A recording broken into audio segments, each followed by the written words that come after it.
That would be kind of cool. So Swarm Keeper and Fathomless. So you Yeah. got like your swarm and your tentacle, and you could even just take it further. And your tentacle is like a mass of your swarm, like undulating there that smashes You're into things. If we were, surrounded that'd by be shrimp. cool. I was thinking if we were going with the crab theme, though, it could just be one giant crab leg instead of a tentacle. Oh, nice. It's just like, So you got your not the claw. It's leg. No, They're it's spitting the little leg. legs. No, but not a big claw. I, Okay. I meant claw, but yeah. Yeah. Welcome to Monsters and Multiclass, your Dungeons and Dragons fix. I'm Elioti. I'm Jared Bornival. And I'm Will Melden. And on this episode, we are taking a look at the Ranger Warlock. But wait, you folks already did the Ranger Warlock. Well, that was back in 2018. It was like the second episode that we ever recorded. We were kind of crappy back then. There's also been a whole bunch of changes. The complete, almost rework of like the first 10 levels of the Ranger class, new subclasses. So we're redoing it. So it's our Redux series is what we're calling it because it makes us sound cool, and we desperately need we need that. We need to sound cooler. We're not good at it. Just leave it at that. Just we need that. We need to sound Yeah. cooler. Yeah. Just as a heads up, there might be some overlap with the original episode. We're going to treat these each when we do these reduxes. We're going to treat them as if they are a fresh look at the class because we don't even remember what we said 3.5 years ago. So honestly, And it's impossible to look up a recording or something and listen back. I don't feel like it. I mean, I don't want to listen to it and then talk about it afterwards. Right. This is going to have some new stuff. We're going to have new ideas, new conversations. Some of it might be overlap, but I think for the most part, we're going to find this is going to be fairly fresh. Right. If you had literally just listened to the Ranger Warlock episode and then you listen to this, I still think you're going to enjoy both. Right. And by no means are we committing to redoing every multi-class, because that would just be silly, especially the more recent ones. We're picking old ones and ones we recorded a long time ago where there's been a lot of changes, stuff like that. So it's kind of, I guess if you have any requests, if you want, hey, you should really redo blank and blank, let us know. Yes, please do. I think I've heard Artificer Rogue at least once because of the Armorer Artificer. Because when we first did it, that did not come out yet. And that changes some things. So, yeah definitely send requests at the usual places. Our Twitter at monsters_multi, our subreddit, our Monsters and Multiclass, our email if you want, monstersandmulticlass@gmail.com. And I don't know. YouTube comments. Yeah, YouTube comments, that works too. Literally wherever. We will hear them. I monitor them all. Even the negative comments. I see them. All right, with that, let's get into things. So the Ranger Warlock. The Rangers, as we know them, are the hunters, the silent protectors of civilization. They are half-casters and take 13 dex and 13 wisdom to multiclass in or out of. And then we have Warlocks, which are characters whose souls are tied to a greater entity, which can mean a lot of different things. Some of them are by choice. Others are in an inexplicable madness sort of way. They are Pact casters, which basically means they get very few spell slots, but they all come back on a short rest. And that takes 13 charisma to multiclass in and out of. So, first thoughts, very first thoughts, not redux thoughts. First thoughts. Ellie, what do you got? I want to like it. I'm not sure we're going to get there mechanically. Roleplay wise, there's plenty to do. Warlocks are always cool to multiclass into because it's this really big character moment of making a pact with something and trying to get more power. Or if you're a warlock who's has this wilderness kind of bent, this nature bent, this like very skillful side, Ranger fits in that really well. And you can make a bunch of cool characters like that, kind of little edgier themed nature rangers, whatever. A lot of ways you could go about it. The requirements of dexterity, wisdom, and charisma is really rough. And I'm not sure there's a lot of things that propel these two classes forward to make that worth it. Yeah, I guess that'll be interesting. And I know that always comes up when we have two casting abilities. That said, Rangers, you can basically dump wisdom and still have a fairly good Ranger in 90% of cases. I feel like if there's a time where we aren't extremely concerned about that, I would say the Ranger's one of them. I mean, I'm not saying that you should do it every time. Your build obviously depends on what you're going for, but this is very much one where you could probably leave wisdom at 13 and then just not use any ranger spells that are you could just not use any ranger spells at all if you wanted, but you could just use ranger spells that don't require a save, and I don't think you're going to be losing out on a majority of the class. It's not like if you tried That's to do like fair. a wizard and warlock where it's like, no, intelligence really matters, or even let's say I guess paladin doesn't count. I guess paladin and ranger, where we obviously know there's problems. Right. But either way, I guess we'll see as we talk about that more. Will, any initial thoughts? Yeah, it's got some problems. I having like flashbacks of remembering that my idea was essentially like the last two levels of Ranger, you just say screw it and go Warlock and get Eldritch Blast spam. And then Right.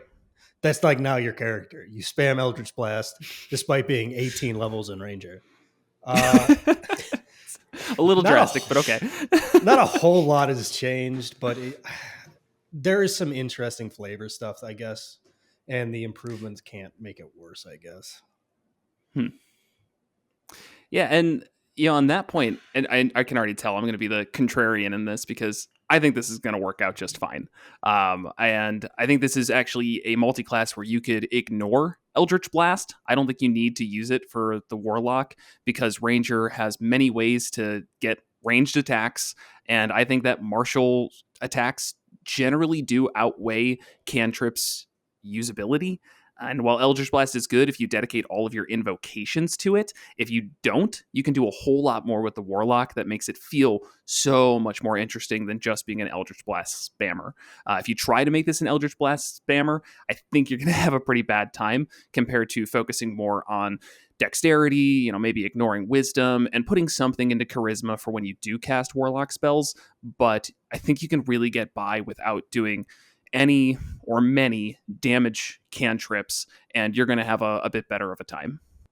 For sure. Yeah, it definitely opens up the possibility to pick other things. Also does get rangers cantrips, which they normally don't get.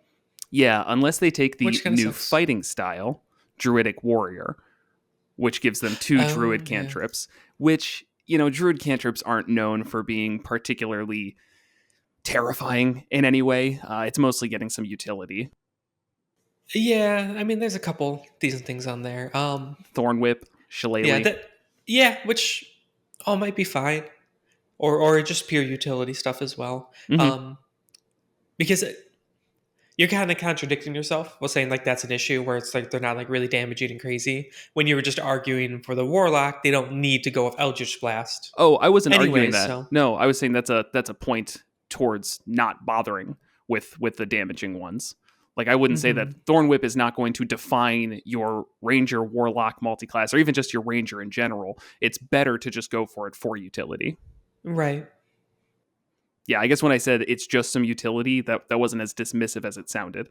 Just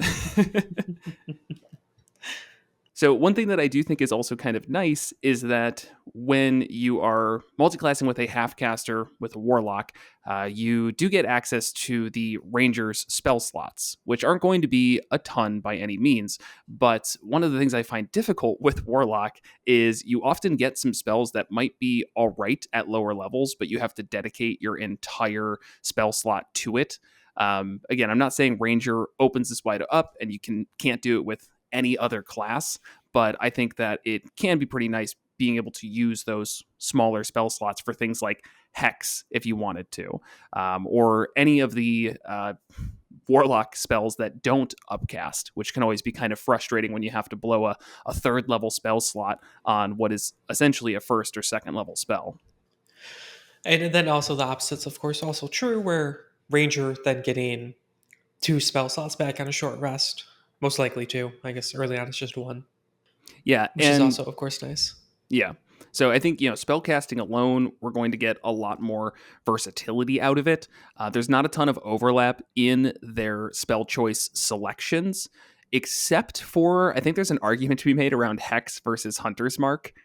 They kind of fulfill the same purpose. They're at lowest level casting. They are a first level spell. They add 1d6 per attack that hits, and they have some additional rider. Hunter's Mark is more around tracking, whereas Hex is more around reducing or giving disadvantage on Disadvantage on an ability. ability check. Yeah. Not to say, Both just a check. Yes, yeah, both of them like kind of come up. I've definitely seen times where Hex has been useful if you have somebody in your party who can take advantage of the strength disadvantage ability checks. Hmm. So, your grapplers are doing well. But otherwise, in combat, that just doesn't really come up. I think it's just really going to be strength ability checks. Yeah, say I would effectively say agree. Yes, Hunter's Mark and Hex fill the exact same role. A lot of people see those two spells as taxes for their class, and so now one of them can get away from it.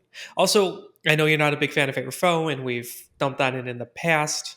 The new Ranger feature, it does also somewhat clear that up as well. Where it's, I still think we're going to open ourselves up to all the comments and people sending us like 3 hour videos that argue against us. But I still think that most of the time Hunter's Mark is better, but it doesn't mean Favorite Foe is crap or it doesn't have a purpose. Yes, yeah, just to quickly summarize that, if you want to hear us really go into the weeds on that, we have our Ranger remix, whatever we called it, Ranger Retro, Yeah. that was it, Yeah, that you can check out. retrospective. We like these R words. I guess so. Retrospective redux. And then there was the Sorcerer remix, that was what we called it before. Right. Yeah. But the biggest issue with Favored Foe is the fact that it only applies to the first attack that hits on your turn. So when you look at Hunter's Mark, when you look at Hex, the fact that they can apply to every attack, when Warlocks were talking about every Eldritch Blast that hits, or Rangers, it's every just attack that hits, it kind of starts to go in one direction or the other.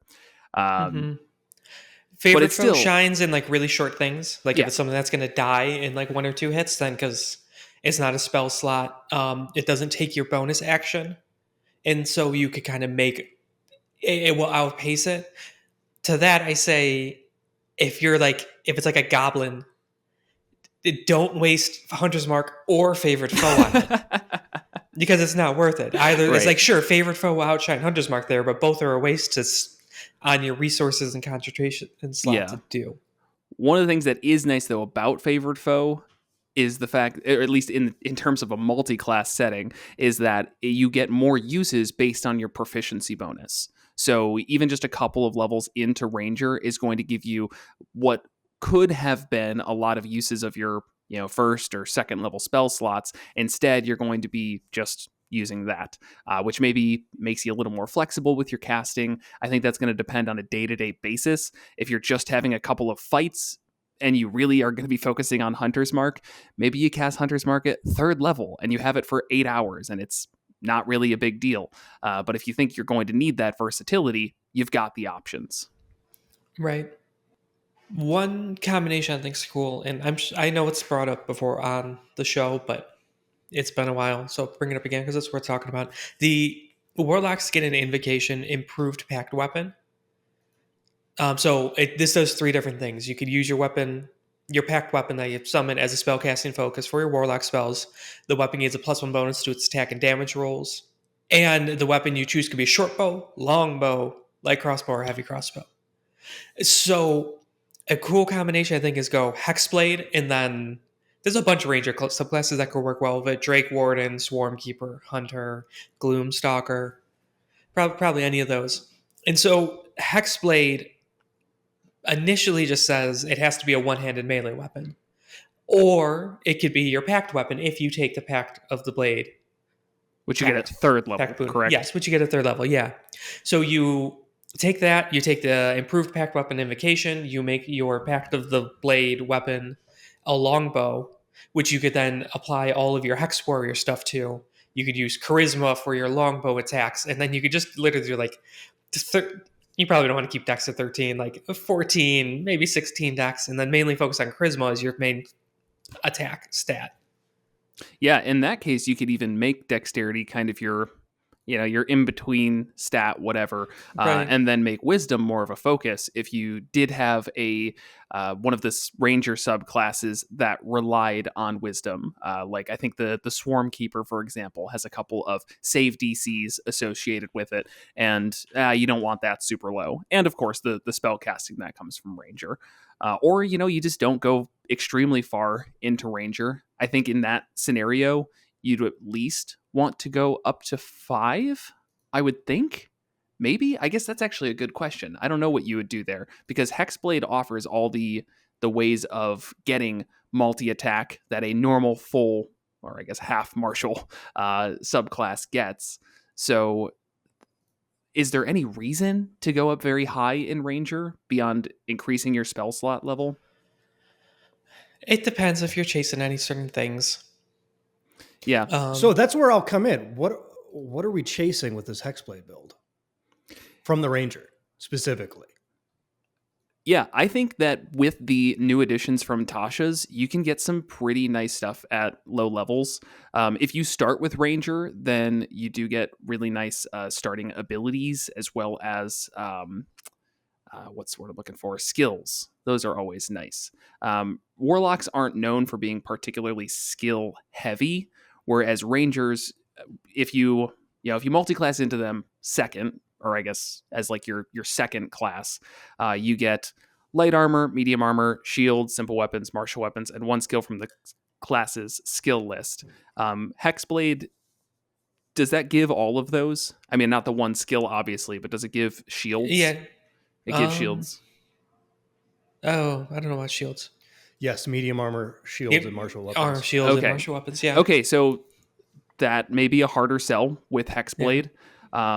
The one skill Hexblade does not give you an extra attack.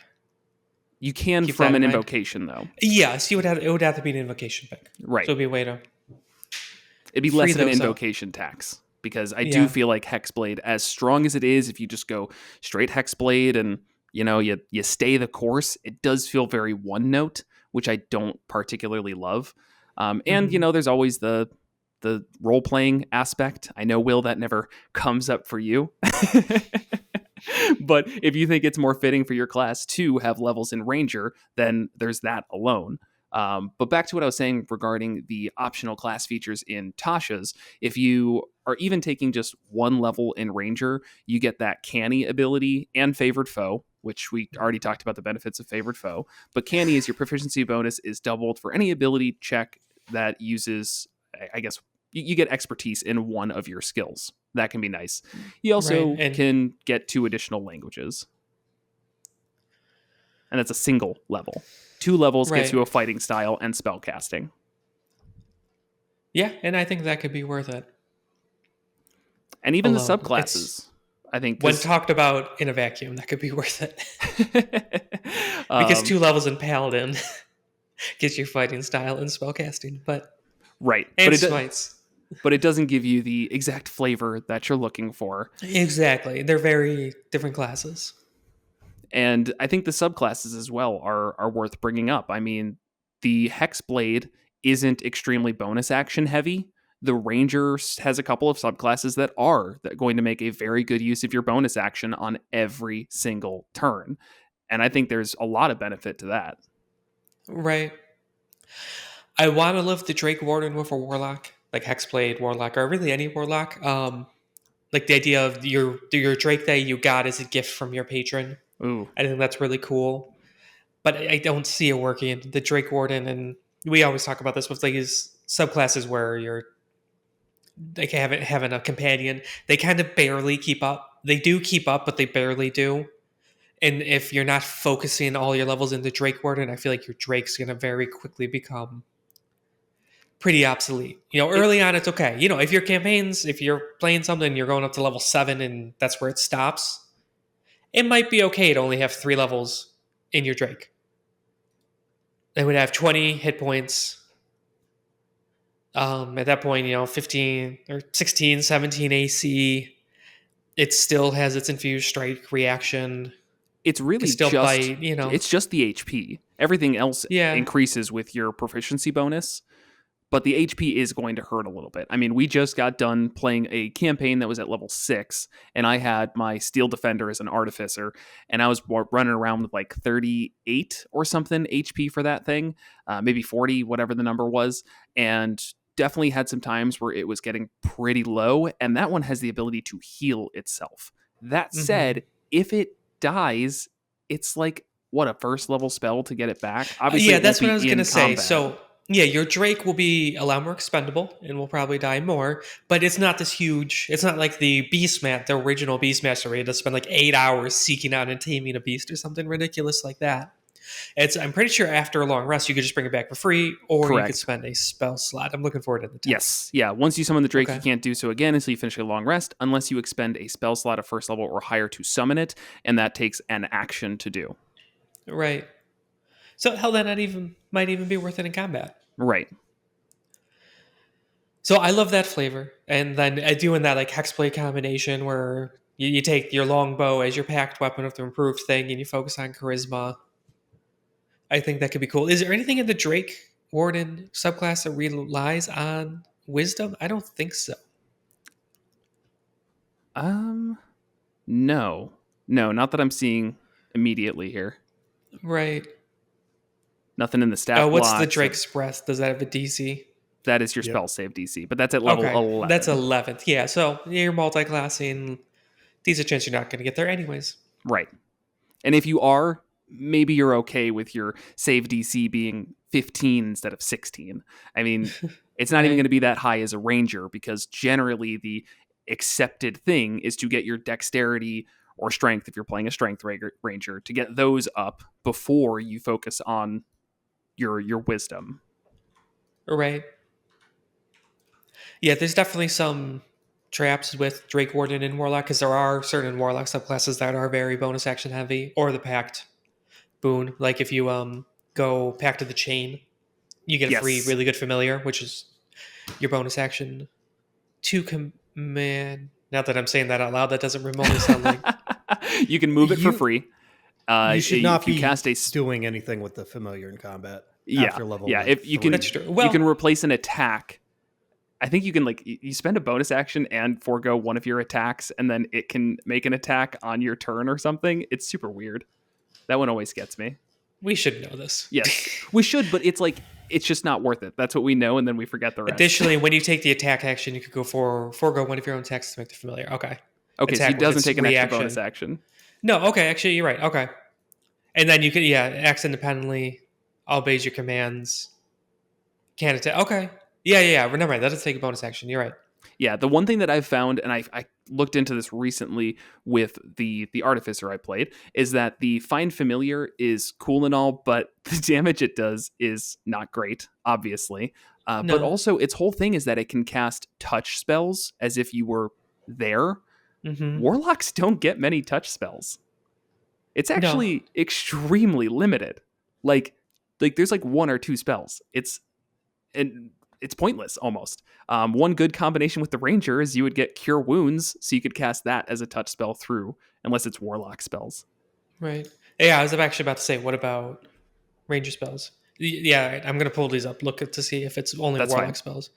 But no, there's no way. It's find familiar is a generic spell. You Right. could cast touch spells through the familiar. There would Yep. be no way. It would just be. So rangers do get some touch spells: cure wounds, jump, long strider, bark skin, dark vision, lesser restoration, protection from poison, non-detection, protection from energy.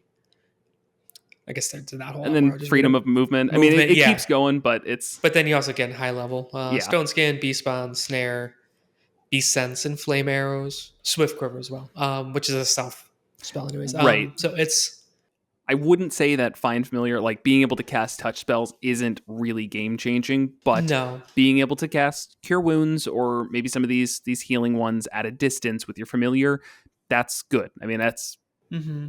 always going to be I- its main use, I feel like. Yeah, so I made really good use of my familiar in my last main character, who was a bard rogue. Ellie, you weren't the main character. All right, I know know what I know. The last big character I played for 3 Yes. fucking years. Yeah. Yes. Where you were the center of the campaign for that entire time. My Yeah. main character. Yeah, go ahead. But he was a rogue. And so the familiar, you have him, it's they, whatever gender you want to give your familiar. Yeah, so as a rogue, you position the familiar next to an enemy, and that gives you sneak attack. You could also have them take the help action, give you advantage for a sneak attack. A ranger and a warlock aren't as going to benefit as much from that. So No. Probably not a great pact to take. I mean, it can take the help action if you want, but all that does is opens up your DM to killing your familiar because it gets really old really quick. Mm-hmm. Looking at the Warlock touch spells really quick, just to talk about this again. For touch, they have Illusory Script, Protection from Evil and Good, Invisibility, Spider Climb, Fly, Gaseous Form, Remove Curse, and Tongues. And then after that, we get into from 3rd level to 6th level. Yeah, True Seeing, Plane Shift, Foresight. It's like nothing. So unless you've got something on your specific Warlock subclass, which even then, I looked, there's not many. It's surprising to me. Like, one of the major benefits of Find Familiar is all this. But man, the Pact of the Chain it's not that great. I don't know. I feel like I'm missing something. I've played them. They're fun, but like... No, we've gone over this before. The pacts are completely minor. They're like a ribbon ability. Yes, but even the invocations you get from Pact of the Chain, it's pretty limited compared to some of the other ones. Let me put it this way. Pact of the Blade is very playstyle defining, whereas Pact of the Chain is like, oh, when I get healing and my familiar's nearby, if I spend the invocation, I get full healing. That's pretty cool. But otherwise, you can almost forget that it's there. And that's an addition. That's unfortunately like kind of how it evolved with additions to the invocations. They used to be just very minor things, and you just chose the familiar because familiars are familiars. Now it's like blades and all that stuff. Yeah. Right. So Pact of the Chain is really great without a combat utility. I remember in a really, really early campaign when 5th edition first came out, Will, you had a Warlock with Pact of the Chain. You picked I think it was the Quasit who could turn invisible and shapeshift. And you may have had a ton of good use with that. If that thing was our scout. Yeah, I say there's the invocation where you can see through its eyes, and I think that's pretty important to take. Yeah, you could just do that. That's a Find Familiar thing. If it's within 100 feet of you, you could just see through its eyes. I think there is. That's just in the spell, last paragraph. There's something additional you get with Pact. There's something that it's like when you're on the same plane of existence. Yeah, investment of the Chain Master. No. Oh, it gets rid of that 100-foot range. What is it? I can't remember. But it was it was just like a really, really, really juiced up familiar. When you cast Find Familiar, you infuse Summon Familiar with the measure of Eldritch power. You get Familiar gains a flying speed or swimming speed. Bonus action, you command the Familiar to take the attack action. The Familiar's weapons are considered magical.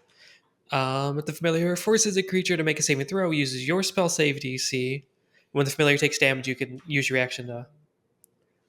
No, so there's really... Okay, so then it's Voice of the Chain Master is the only one. You can communicate telepathically with your familiar and perceive through its senses. That's the thing with Find Familiar that doesn't work, is you can't communicate with it telepathically, I don't believe.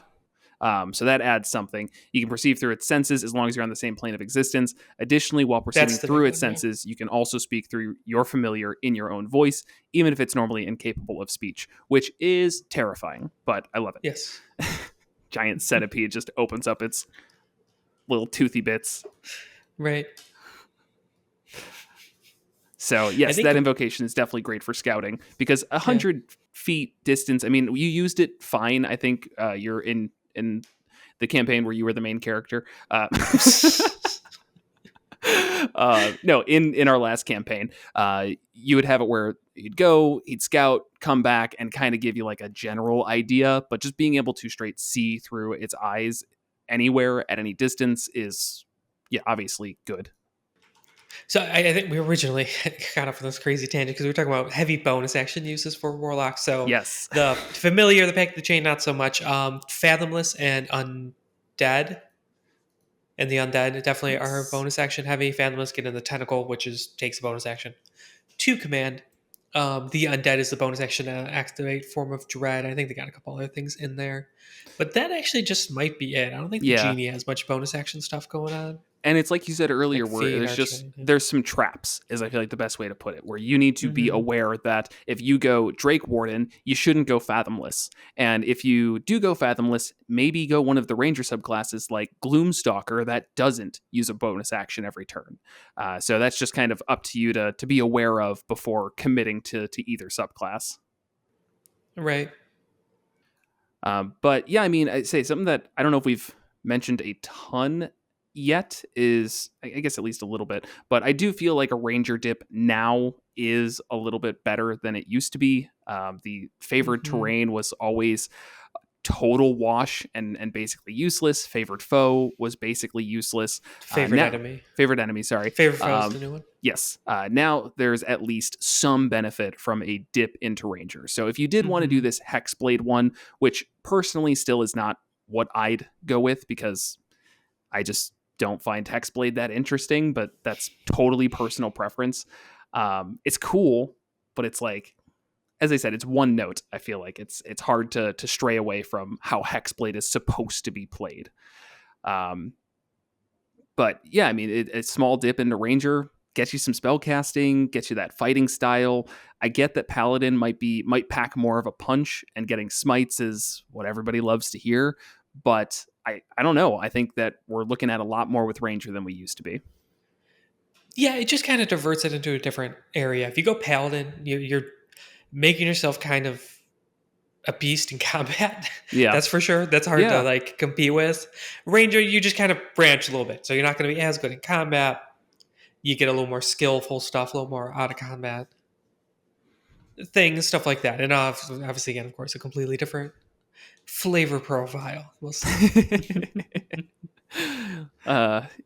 And something not mentioned is that third level beyond the subclass you get with Ranger, you do also get those nature-y spells. I forget what it's, the primal awareness. Yes, primal awareness. It used to be primeval awareness. Yeah.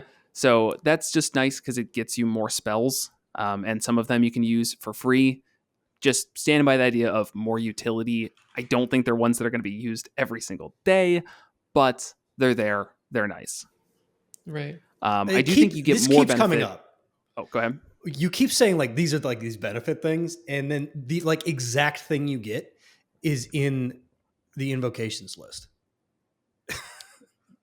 Which like ones? So what like we just said, speak with animals. You can do that at will as a warlock. Right, but it's an invocation pick, which is I get that. Heavy it's mainly a joke, but like it is funny. Like how many things you are getting in the invocation list that are just straight from the ranger list.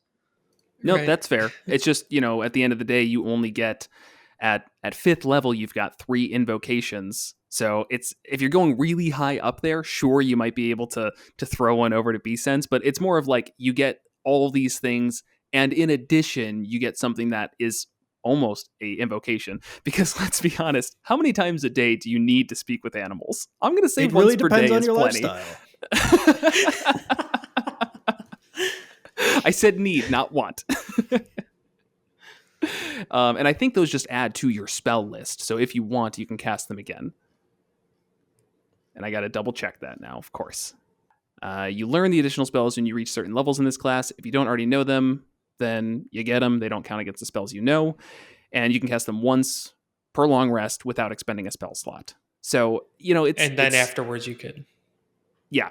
You know them, so they're just your spells. Yeah. So speak with animals, be sense, speak with plants. That's up to 9th level. These are once per day spells as it is, and at most. Yeah, at most. And personally, I don't think I would do this as a mostly warlock with a bit of ranger. I'd probably be doing this the other way. I also wouldn't do Hexblade because of what we mentioned, where there's so much overlap with the medium armor, the shield, martial weapons. The joy of going ranger afterwards is that you get all of this stuff and you don't need to be a Hexblade. Now, of course, this makes your stats a little bit harder to mesh with because you can't just put everything into charisma. That's just something you'll have to accept. Welcome to every other class in the game, Hexblades. Right. Yes. So in that case, yes, I would focus more on dexterity. Probably wouldn't get wisdom too high. Maybe 14 just to have it on an even number. But then after that, if later levels you have the opportunity, maybe put it up. But otherwise, charisma and dexterity are going to be your focus. And focusing on 2 stats and wisdom at 13, 14, You can definitely get Constitution up to like 12. You're not going to be the beefiest character. It's not going to be the absolute strongest, but you do get a lot out of it. We've always talked about how good a small dip into Warlock is. You get those 2 invocations. You get those 2 spell slots. You can get really cool subclasses that aren't Hexblade because you already have the benefits of your longbow or whatever martial weapons you want to use. And Right. I think you can make a pretty powerful character.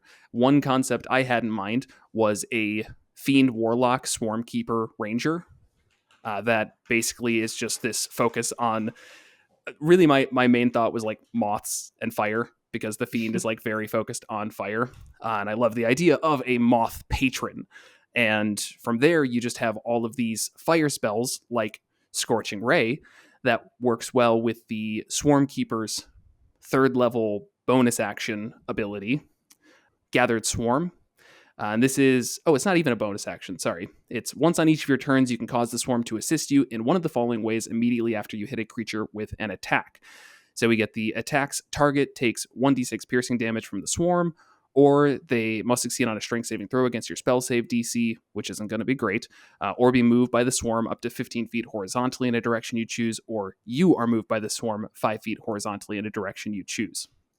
So combining that with Scorching Ray, which is a spell that makes attack rolls, you can either add that 1d6 or move yourself or try and move them. And the visual's super cool because you've got these little moths that like follow behind the flame and attack the creature you just attacked. Yeah, I like that a lot. Like they're like going after the. Mm-hmm. And do Warlocks get Firebolt? So they it'd be the don't. Fiend, if anything. Yeah, and they do not. Because that's a cantrip, so no. But that's okay, because I don't think you don't need it. Right. In this build, I still wouldn't even take Eldritch Blast. I still just don't really think it's necessary. Maybe you grab it just because, I don't know, no. Why would you? If you can go with a longbow, I just don't see a need to also go for Eldritch Blast, because it's tempting you with invocations. When you could be spending those on cooler things. It's better than a longbow. It always will be. Eldritch Blast? Literally always will be. Yeah, what about when you get, I don't know, +5 to your dexterity and you don't have to spend an invocation to get that addition? At 11th, it's still doing probably more. I don't actually 3d10 think that's right. versus 3d8 plus 15? Or 2d8 2d8 plus 15? 2d8. So, yeah. Plus 15? Plus 10. You're giving Rangers plus extra 10. attacks. Yeah. How about this? I'll settle this for you. Plus 10. That's it. Conversation over. 3d10 is an average of what? 13.5 damage. So 13.5 damage versus 17. Yeah. Average of it's 17 is 3d10. And this is completely 17? kneecapping yourself. 16. On purpose. 6.5 plus. Oh, okay. Average of 2d8 plus 10 is 19. Okay, so the longbow is more. By 2 damage. When it's so you common. by 2 damage, that's- avoid and that's at 11. Eldritch Blast. Yeah, Yes. and that's at 11th. Though. Yes. A lot of Right. campaigns don't get to 11th. You're also playing 11 levels. Right, but we potentially. are talking about avoiding Eldritch Blast purposely because you get better and other things. Again, if your only way of measuring a character is based on damage, then you are correct. This may not be the best because Warlock just spamming Eldritch Blast is very, very good. But that's not what an entire D&D character is. That is one facet of it. And when we're talking about a 2 damage per turn difference, it's not even a big change. And besides, throw archery as a fighting skill on there and get back to me. I'm back to you. It's still fucking worse. Or regardless. So, all right, if you can eke out an extra 3 or 2 damage or whatever, I'm with Jared. I don't like measuring, just doing it based off of damage and nothing else. And I know there's a lot bigger channels than ours out there where that's their whole thing and this is what they do. And then people get mad at us because we like say, oh, don't worry about that. But don't worry about that. Yeah, don't worry about it. Like, all right, so you could do this like really specific thing and like dump all your invocations, these cool, flavorful things and out of combat things to get Eldritch Blast to do an extra 3 damage around if everything hits. Or you could just make a cool, well-wanted character who does a bunch of out-of-combat stuff and has different things to do with the turn than just Eldritch Blast every single time. Yeah, how about we factor in like being interested in your character for more than 2 sessions? And I know for a fact, Will, you have made an Eldritch Blast faucet before and have talked about how bored of them you got. Yeah, no, they're dull as hell. They're dull as hell. But what we're doing is we're going out of our way to be like, oh, you don't need it. You can use so many other slots for your invocations. But like, it's like true, but you really are kind of gimping yourself. It's more that the differences are negligible. And if you try and make it sound like they're like, oh, wow, this is absolutely huge difference. It's like only if you want to be an Eldritch Blast faucet. If you want to be anything else, the differences are negligible. And yeah, that's where I'll end it. Boom, end of episode. I've got nothing else. Right. That's not true. I've got other things, but I'm going to stand by that pretty strongly. And if you're enjoying us bickering amongst each other, don't forget to comment, like, subscribe. Comment section. Avenge me. They know I'm correct. Everyone knows I'm correct. But I mean, it is nice that you can get the flavor of Warlock without, going extremely far into it. I mentioned this concept that I am actually going to be playing. I already put a character together for this Moth Warlock. Their name is Mothius. They're a tiefling. And that's the worst thing I've ever heard in my life. And I will post the character sheet. The one thing that I was surprised by, first and foremost, is how many spells I had. I've never seen a Warlock with so many spell options. I've never seen a Ranger with so many spell options. And you can't say that doesn't matter, because every single person who talks about why wizards are better is because they have so many spells. For sure. Versatility is always nice. I also I feel like there's just a lot of other cool flavor you can do with Swarm Keeper in just about any Warlock. Yep. Just be like a bug patron or anything like that. Mm-hmm. And everything you take and everything, all your Warlock magic is flavored as in your Swarm doing it. I mean, there's obvious invocation pick of like Cloak of Flies, but any of the invocations where you're casting spells or this cool effects are happening, it's all your Swarm. And the Swarm's a gift from your patron and stuff like that. And you can really play up the creepy edge factor. Oh, yeah. Yeah, Cloak of Flies is definitely on there. The only issue with that is you need to be level 5 in Warlock, which isn't even an issue, right. just with the specific character I did. I was disappointed because I did 5 in Ranger, 3 in Warlock, and it isn't obtainable. But that's okay. Right. Now, that is one that we were talking about, how, I guess if you wanted to do sea bugs, are there sea bugs? What do you think crabs are? I was going to say crustacean. Crustaceans are kind of bugs of the sea. Yeah, they look like them. Yeah, that you probably don't want to do Fathomless because of the fact that it's bonus action heavy. Wait, I already. Well, Swarm Keeper doesn't take bonus action. Yeah, it doesn't. Why do I keep thinking it does? That would be kind of cool. So Swarm Keeper and Fathomless. Yeah. So you got your swarm and your tentacle, and you could even just take it further. Your tentacle is like a mass of your swarm, undulating there that smashes into things. If surrounded by shrimp. Cool. I was thinking if we were going with the crab theme, though, it could just be one giant crab leg instead of a tentacle. Oh, nice. It's just like, so you got your, not the claw. It's leg. No, the spinning little legs. No, but not a big claw. Okay. I meant claw, but yeah. Yeah. I deserve that one. So that could be a pretty good combination. But you can go other combinations with the Fathomless, and I think it works pretty well for the Ranger. The concept being that it is a water Ranger. That is their favorite terrain, or whatever you want to say. I think those are called lifeguards.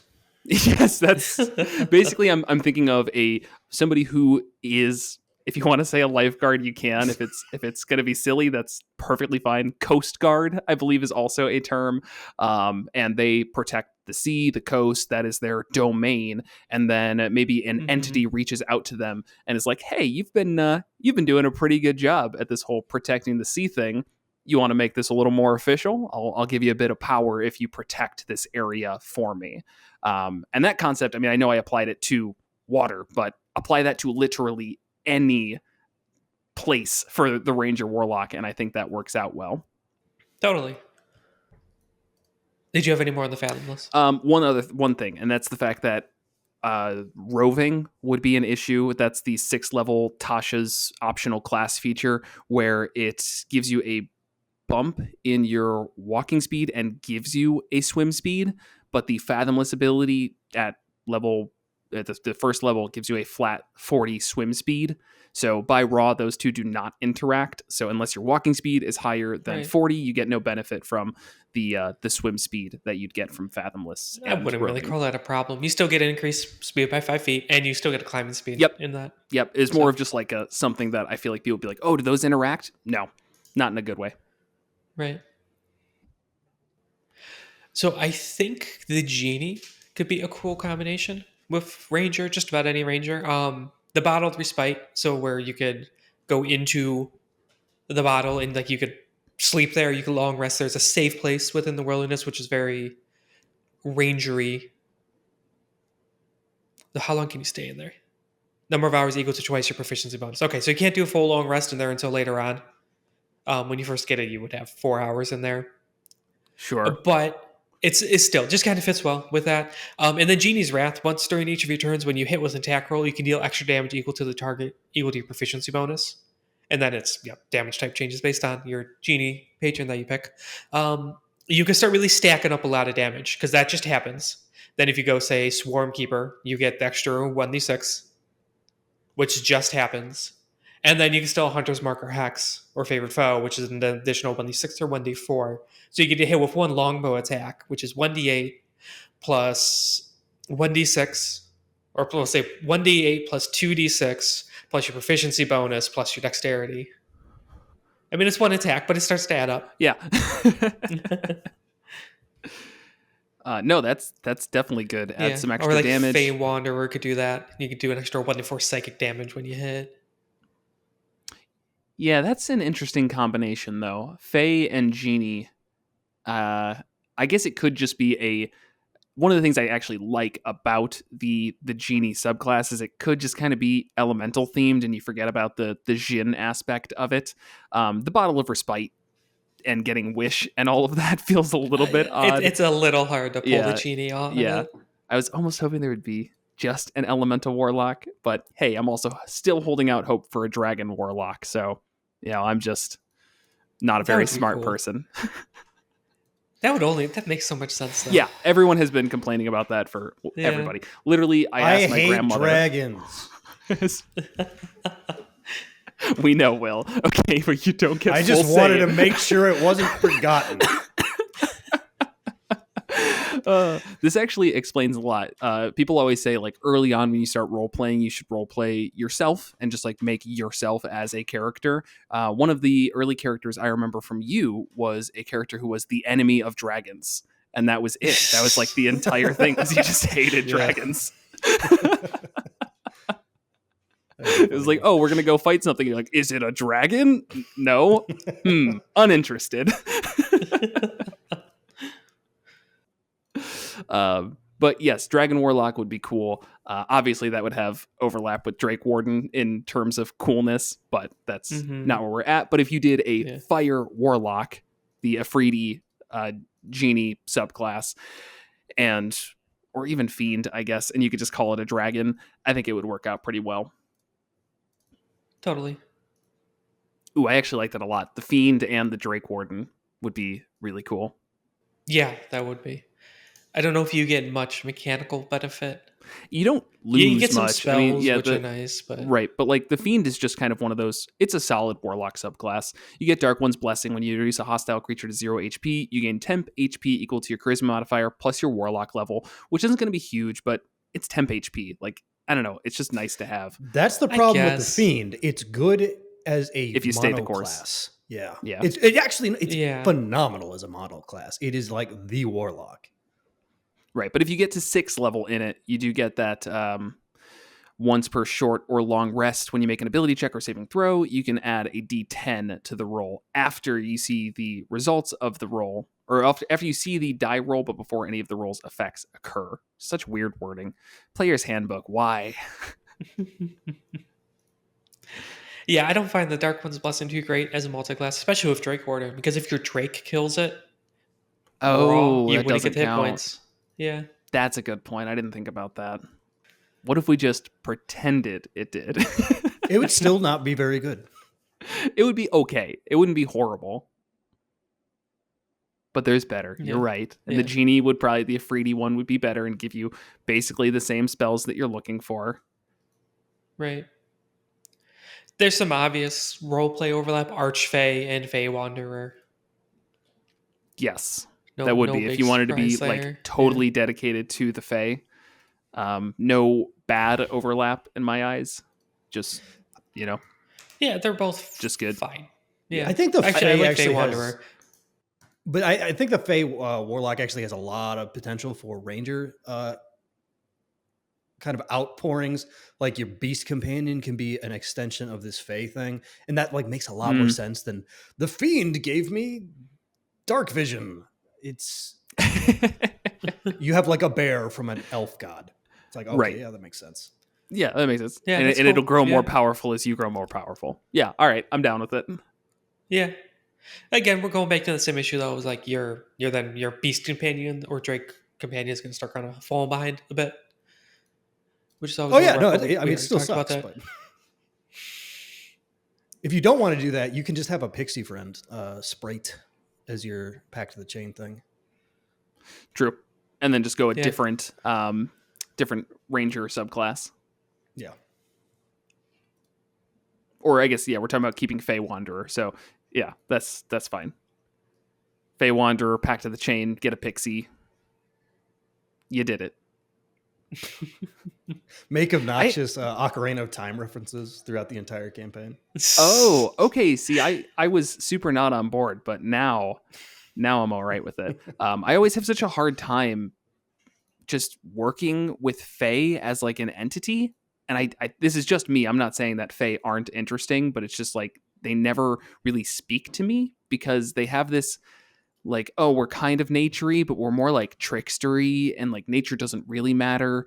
And I've actually, I can say this about a few things. I have read all of the 5e lore about the Fae and about like elves' original creation and whatever else, and none of it like really speaks to me. So I'm just saying personal opinions, but hey, this is our podcast. That's what I get to do. But Right. like that doesn't interest me purely for the fact of Fae just aren't that interesting to me. That's fair. So do you all have like a character concept in any reach of your mind that's like, oh, this would be cool if you went Fey Wanderer and had a Fey entity? If you don't, that's fine. I'm Guy with I'm a hoping pixie. somebody can change me. End of character. Yep, walked into that one. I will concur with you, Jared. I've read the Fey lore, and it's kind of just all over the place. And I think that's a little bit intentional, but you're right. It's kind of hard to get a firm hold on what is going on. And the flexibility does mean you can just kind of bullshit your way through it. Yeah. I think what gets me is the fact that it tries to be naturey when it wants to, and then it tries to be like, no, it's not about nature. It's about magic and the Fae, and the Fae is the Fae, and don't forget about it. Fae, get about it. Forget about it. They're mobsters, I guess, the Fae. See, it's whatever you want them to be. So, I could see, still going that route. The Horizon Walker could be potentially interesting, just because, maybe you're preventing things from going into the Fey wilds, and that's why you have this Archfey Pact, is that you're closing down the portals and saying, no, we don't want any of that separation unless it's approved by my Fey boss. Completely different change of subject. That's fine. The undead in Gloom Stalker, I think would be cool as hell. Okay. Maximum edge, and I think they combine really well. Gloom Stalker is a very strong ranger subclasses we gush over every chance we get. And then getting like Form of Dread in there, where you're, as a bonus action for 1 minute, you gain temporary hit points equal to your Warlock level plus 1d10 each on one of your turns. When you have an attack roll, you can force a Wisdom saving throw. They become frightened of you till your next turn, and you're also immune to frightened condition. If you keep going, you get some other decent stuff too, like Grave Touch, where you need to eat or drink, and then once during each of your turn. In addition, once, there we go. During each of your turns, when you hit a creature attack roll and roll damage against a creature, you can replace the damage type of necrotic. When you were using Form of Dread, you could roll 1 additional damage die when determining the necrotic damage it takes. God, that first turn sounds so horrifying. I was gonna say, because then the Gloom Stalker gets that Dread Ambusher stuff where they could get it. It's what advantage, and they could do an extra. Takes an extra 1d8 damage. Yeah, they don't get advantage. It's at the start of your first turn of each combat. Your walking speed increases by 10, which lasts until the end of that turn. If you take the attack action on that turn, you make 1 additional weapon attack as part of the action. Attacks that hit do an additional 1d8 damage of the weapon's damage type. right. So you can Form of Dread to start and turn into this like creepy undead thing and then just sprint towards the enemy and deliver the most devastating of blows against them. And then they just give up. They put down their weapons and they say bye. No, but actually you can, potentially make them all, multiple of them frightened against you.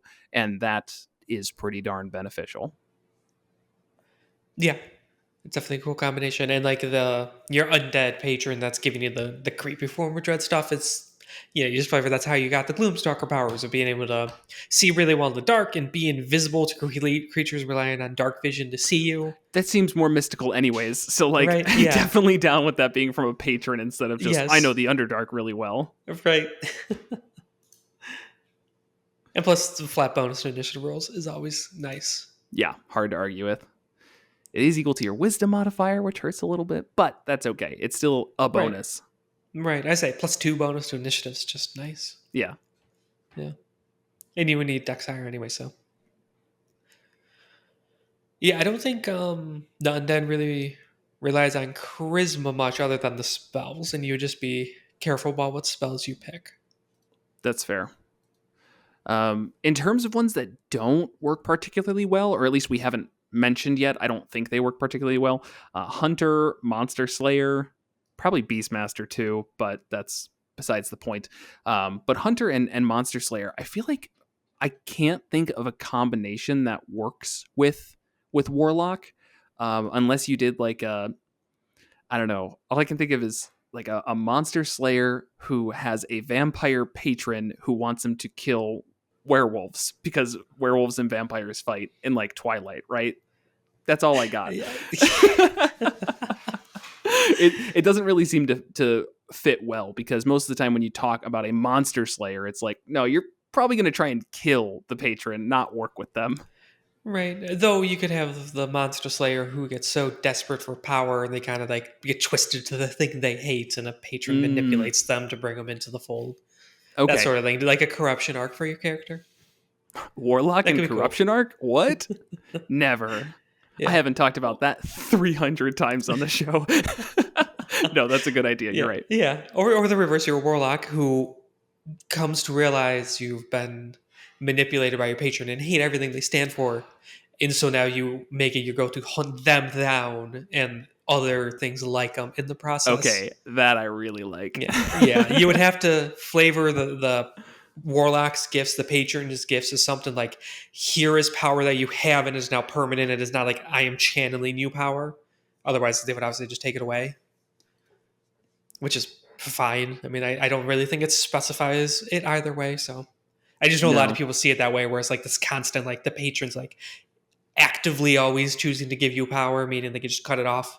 So you just make sure don't do that. Yeah, I never loved that idea because I think this does what we've talked about a lot is that ability to step away from the warlock patron when it seems like, oh, this is a bad deal. I don't like this anymore. Allows for a character change, character growth, and not just de-leveling them because they changed. That's not particularly fun. So definitely a big fan of that as the flavor. Yeah, so Hexblade Monster Slayer I think would be really cool. Pact in the Blade with like a great sword or something like that. Nah, all right, you're going Ranger. I guess you could be a strength, right? No, but you need Dex to multiply. Yeah, that's tough. Hey, but still, okay. I'm just gonna just whisper this one. Hey, if they want to play a strength ranger, just change the requirement from Dex to strength. It's fine. It changes nothing. I know. I love rules as written too, but like, let's use them when they make sense. And just if somebody has a specific character concept and it needs a strength ranger, it's fine. I promise. It would probably be fine. Yeah. Yeah. You heard it here first. If somebody's going to message us in like 6 months, you said that a strength ranger warlock multiclass would be fine, and now my table's broken because of this specific interaction. This is your fault. I'd wear that as a badge of honor. Like, we ruined somebody's campaign tangentially. Ha, Heck dummy. yeah. That's what you get for listening to podcasts. I feel like, I don't know about you, but I think that's a good place to end the episode. Yeah. I also got nothing else. That was my last thing. Perfect. So I don't know if just some final thoughts we want to do. I think I started this liking it and I ended up liking it more. So I think this could be a pretty good multiclass. And now I'm curious to go back and hear what we said originally, because I'm sure it was less positive because I just basically parroted at will. And now I have my own nuanced opinions. Look at that growth. I still think it sucks. Ellie, any thoughts? I'm still in the middle. I like the roleplay aspects of it. Really cool character concepts. Mechanically, I'm still not 100% convinced it's like worth chasing those 3 ability scores needed for it. But I think there's cool things you could do and like make a fun character. I think I do kind of want to do like a Gloom Stalker Undead or Gloom Stalker Hexblade or something like that. Yeah, I'd like to see that. And hey, cool. We've got a one-shot coming up this Wednesday. Maybe test some things out. That's true. Yeah. Only level 7 though. But if it can't come online by 7, then it's probably not worth it because most campaigns take forever to get there and end around then anyway. So right. And I always say if I can't get 10% off my dice, it's not worth ordering them. So that's why I use the code MM10 to get 10% off at Metallic Dice Games. Yeah, that was good. We really didn't plan that. I didn't purposely tee it up for you. Just let it stand. It's cooler if you don't say anything. Okay. Check out Metallic Dice Games. This is why it needs to be a redux. Check out Metallic Dice Games. As I said, you can get 10% off your order using the code MM10, and it helps out the show. We get a portion of the money there. And if you liked what you've seen or listened to, make sure to rate us, review us wherever you can. Leave a comment, like, subscribe, ring the bell, I guess. And as usual, thank you to our patrons. That's always funny on a Warlock episode. I think we've made the joke before of giving you Eldritch Blast. That is not part of the package, but you can get usually early access to episodes. Thank you, Muddleweight, Rob K, Luca L, Brian H, Craig A, Bob F, Ed G, Adam A, Star Shinobi, Sentinel D20, Isaac M, Vincent M, Joe P, and Jeff W. You all are fantastic, and we thank you so much for your continued patronage. Yeah, and as always, thanks for watching.